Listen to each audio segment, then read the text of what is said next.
Hello. So today I was planning on doing a video about our huge hike that we did yesterday, 64 kilometers on the Great North Walk. But I was so tired today that I didn't get time to make it. So instead I'm going to talk to you about something else. But I will tell you that we did it. We did the kilometers. We did get lost. We saw some beautiful birds, lyrebirds, black cockatoos, white cockatoos. Oh, so many beautiful birds, and I'll tell you more about them. We even saw a bandicoot. So that was wonderful. And now I'm just giving little baby Blue the cuddles because he missed cuddles last night. And he makes the sweetest noises. Makes his little peep peep peeps. Oh, I don't know whether you'll be able to hear, but he does these beautiful little trills. He'll probably do them as we do the video. So what I ended up doing today was after I'd done the animals, I thought, oh, I'll read my book in bed for a bit. Fell asleep and didn't wake up till 5 p.m. because we walked for 18 hours without stopping. We even ate our food on the go. But it was good. It's surprising how much endurance I had as a vegan. Like, I'm not really fit, but I feel like the veganism really helps me as far as the endurance. Yes, peep, peep, peep, peep. My little beautiful baby. Oh, this is the noise, listen. Oh, now he did a noise because little Clover Rabbit is just there. So he's like, what? Who's that? So today what I want to talk to you about, so we'll talk about the endurance hike tomorrow. But today I wanted to talk to you about some of our vet fails since I started the hen rescue. It's been a big part of my learning curve, trying to find the right vets and getting the girls the right treatment and the boys. And I wanted to share those with you and then how that relates to the Hen Haven and what we're going to be trying to do as far as vet care. So first thing that I learn is that, you know what, you can't just get your vet from down the road who you absolutely love for your dog and your cat. People are so loyal to their vets. They really feel, I think that they have this loyalty to them if they've helped their dogs or cats in the past. But you know what, if you're going to your average dog and cat vet, you're basically throwing money down the drain. But worse than that, you're letting down the animal because they're not going to be getting the care they need. So when I first did the rescue of 350 hens, and we had them on the land, as you can imagine, being expatriate hens who were, about 2 years old, there were lots of issues. There were reproductive issues caused by them laying too many eggs because of how they've been bred, some infections, and just generally some issues that needed treatment. I got a vet to come out to the land and check on the ones that I was worried about. And each night I would take the girls I was worried about home to give them their medication and then bring them back in the morning. The problem is, now I look back at it, the medication was totally wrong. The antibiotics weren't strong enough. It wasn't the right treatment plan. There was no mention of implants to stop them laying eggs. So I hate to think how I let down the girls back then by not doing my research. Eventually I realised you really, really need a vet who is a bird vet who, I love this noise. This is little sleepy noise. He does his little trill. I know, you're getting comfy. Are you getting comfy? Yes. You beautiful baby. And I found, we moved house, as you know, we moved rentals loads of times, and we had a vet there who was a bird vet. And I went, right, okay, this is interesting. He seems to know more stuff. But now I look back and I'm like, oh no, this vet may have known about some birds, but he certainly didn't know about chickens. I had this poor girl, this hen from a battery farm, and she just kept getting her eggs stuck. She kept getting egg bound, and the vet would be able to remove the eggs, but it kept happening. And I'd heard something about there being a treatment to stop hens laying eggs, but I didn't really know anything about it. And I said to the vet, is there anything I can do to stop her laying, so she doesn't have to keep going through this? And he said, oh no, hens are meant to lay eggs. It was more like, to be honest, it was more like, hens are meant to lay eggs. Almost like I was stupid for even asking. And it turned out eventually she died from this issue. And of course there's something to stop them laying eggs. It's called a hormonal implant, and nearly all of our special needs flock have them now. And it's given them years and years extra life. So the thought that a bird vet didn't know that was really upsetting, and I feel like I really let that girl down because she could have had years more life. And then it's not just chickens. Like, we had this beautiful little bop, the rabbit, and he was from a meat farm. This was years ago, and I found him on top of the cages. So one of the issues is I don't want to just go in and take babies from their mother, thereby like stressing out the mother. But in this case, the baby bunny was on top of the cage. It was like battery cages, but for rabbits. And so I took him, and he was so sweet, this little white fluffy, and he had one toe that was really bad, like it had a cut on it. So I took him to my local vet, and like the toe couldn't be saved, and they needed to amputate it. So we did the amputation. Like he was, I would sit and I'd have him on my chest.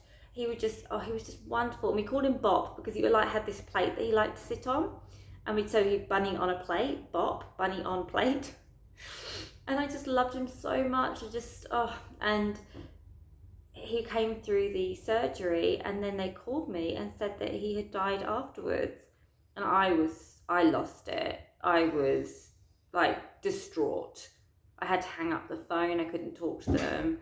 I was sobbing. I remember David and he took me for a walk along the beach, and I was just sobbing. And it was my fault because I hadn't done the research to find out that you need to go to a specialist rabbit vet, which is what I always do now. And I really hate how I failed Bob. Like the connection I had with him, and the fact that he'd escaped that farm, which was such a horrible place.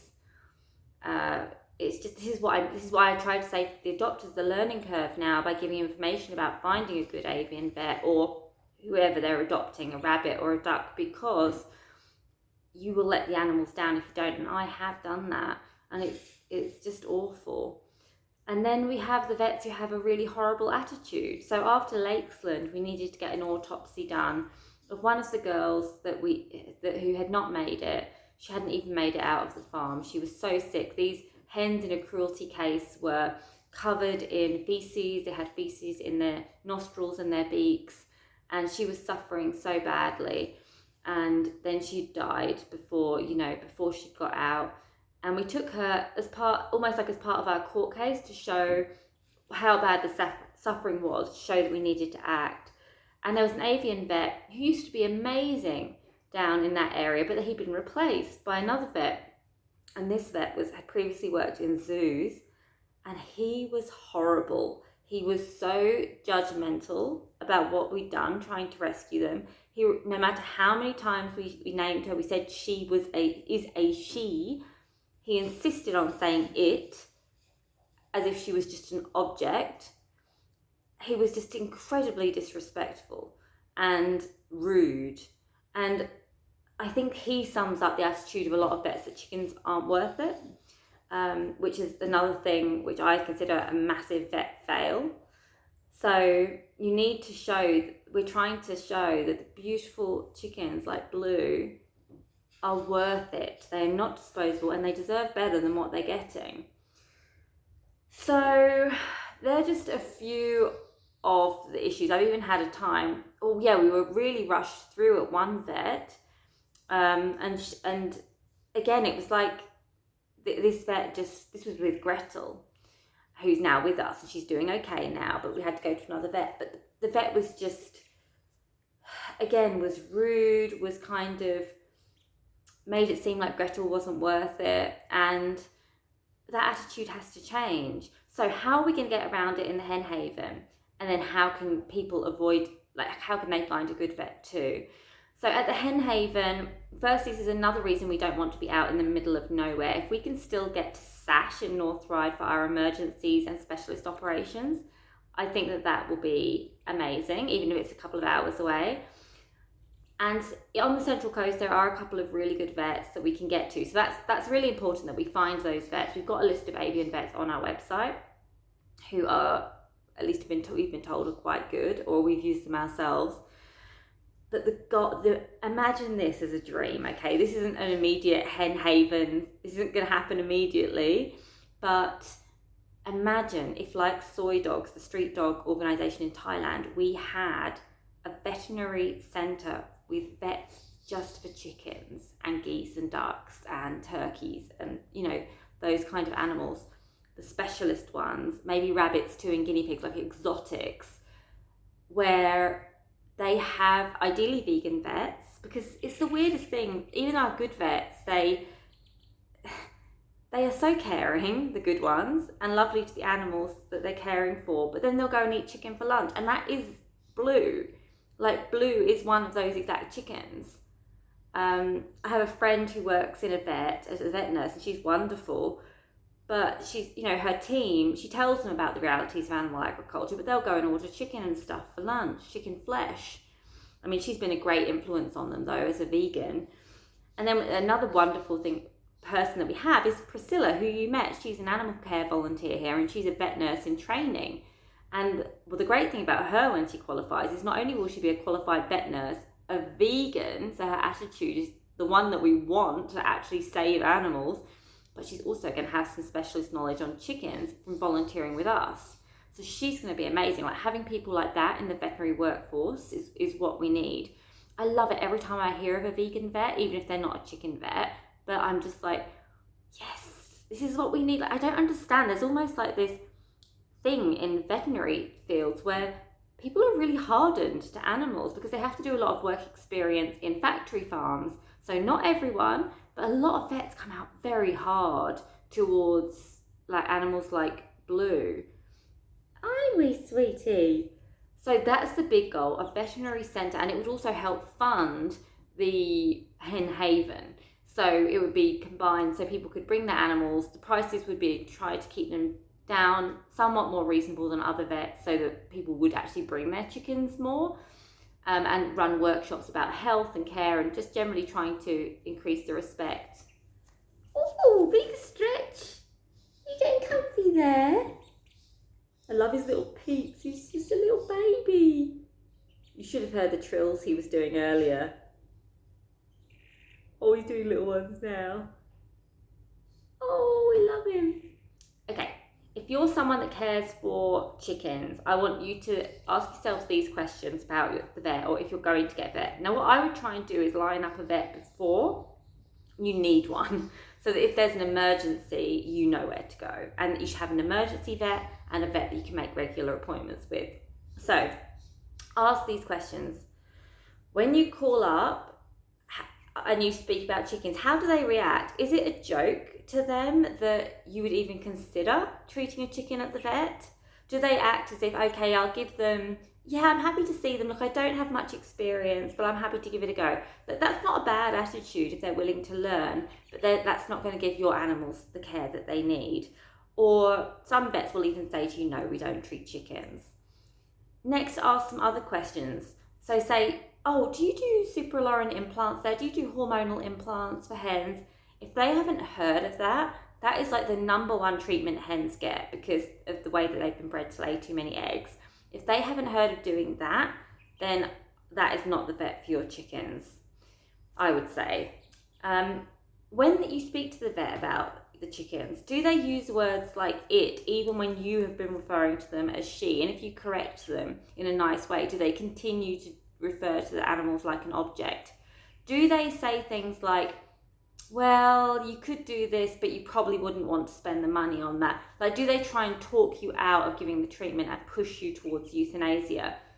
I was really upset recently when I saw a Facebook post from a fellow rescue group who I usually think do a great job, and they were taking a number of chickens to the vets to be killed because of reproductive issues. Now, sure, some of those chickens may have had advanced cancers, but it sounds like there weren't even implants suggested. So I think that that's a major issue, and that comes down to bad veterinary advice and ultimately is a fail on both the vet's part and the rescue's part. So there's also, okay, here's a major one. You need to ask them about the dosages of antibiotics and pain relief. So chickens and other birds, they need a much higher dosage of antibiotic and pain relief to have an effect than a dog or a cat.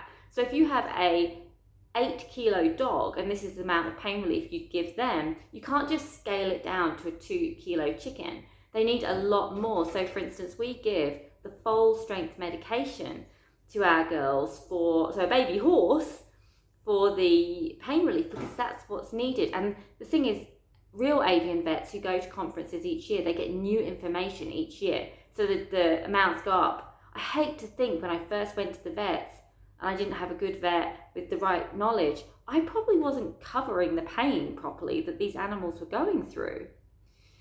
The other thing is, are they doing things like the equivalent of the surgeries that you find on backyard chickens that people do themselves? Like, are they hurting the chicken without anaesthetic?